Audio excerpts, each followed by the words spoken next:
Bonjour class. I just wanted to present to you some question words and a couple of patterns that are very normal for how to ask questions with them, okay?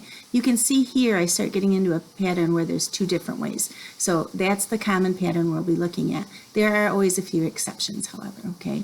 So our first question word is qui. Qui can use the two patterns we were talking about, but that's only if we are not, those two patterns being est-ce que and inversion. But that's only when qui is not the subject of the sentence, okay? When qui is the subject of a sentence, who is arriving, then you just conjugate arrive to go with qui, which is usually the il or elle form singular, okay? Because you would answer with, for example, Paul arrive, okay?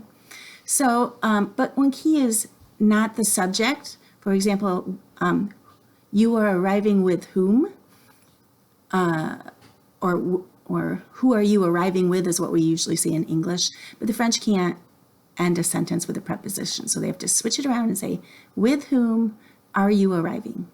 So you is the subject of the sentence because you are the person doing the arriving, okay? Subject, verb.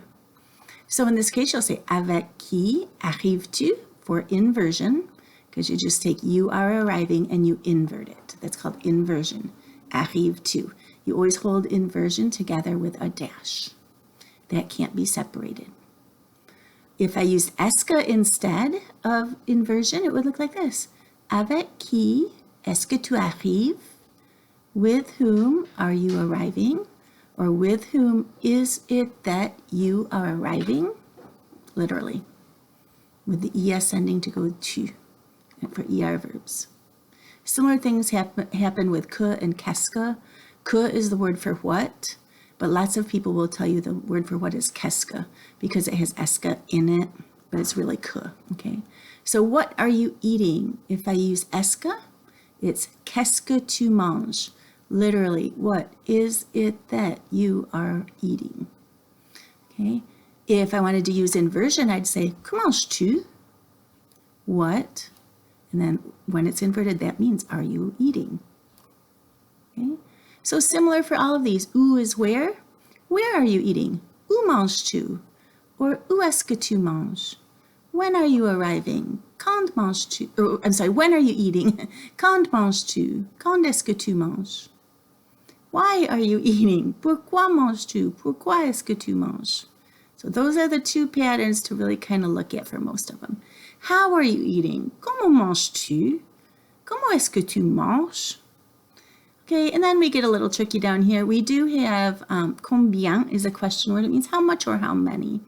But lots of times this goes with a noun. So how many grapes are you eating?